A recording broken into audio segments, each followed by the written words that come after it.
It's not the sticky humidity or even the heat that hits you first, it's the smell.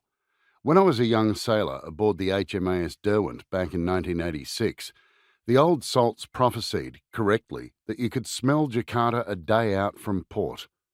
No doubt the place has changed a lot since then, but in one area at least it remains much the same. A pungent mix of sweat, musky atmosphere, and odorous pollution, interspersed with the sweet smell of kretek, the clove cigarettes favoured by the locals. It's not necessarily a bad smell, just uniquely Indonesian. This ubiquitous odour is also the genesis of the city's nickname, the Big Durian.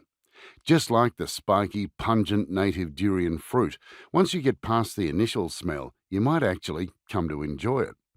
Now, in early 2004, I'm excited to breathe it in again.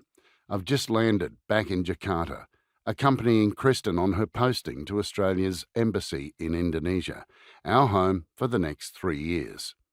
We also have our 2 young children in tow, Brianna and Ryan, nearly 3 and 1 respectively.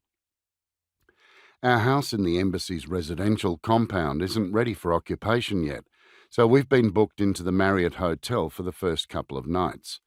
We're cheerfully reassured that the hotel has had an extensive security upgrade since being bombed by terrorists in August last year. Like every new arrival travelling through the outskirts of Jakarta, I'm struck by the apparent contradiction of predominantly Muslim Indonesia overlaid with advertising billboards featuring mostly stylish young women in Western-style clothing and with barely a hijab in sight. Residential Jakarta is a patchwork of single-storey and multi-storey square houses, all living cheek by jowl down a mad scramble of lanes and alleyways, with only the odd green mosque or major arterial breaking up the mosaic. And then we're suddenly in the macet, congested in the local vernacular, and our van grinds to a halt before starting a slow crawl through a swarm of whining, honking motorcycles that weave through and plug every gap ahead. The remaining 4 kilometres to the Marriott take an eternity. Halfway up the driveway to the hotel, we're stopped by a group of men in paramilitary-style uniforms who pop the bonnet and the boot, searching the car inside and out. "It's just a bomb check," says our host. "Welcome to Jakarta."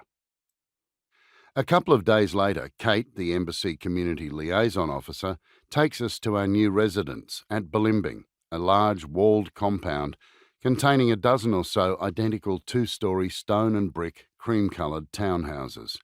Our allocated house is the closest to the front gate. Kate opens the front door and ushers us in.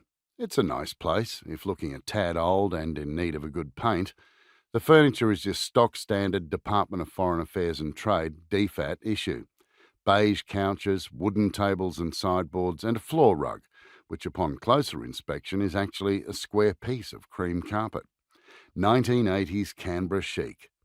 But it's got a pool and a barbecue area out the back, and we instantly know this will do very nicely indeed.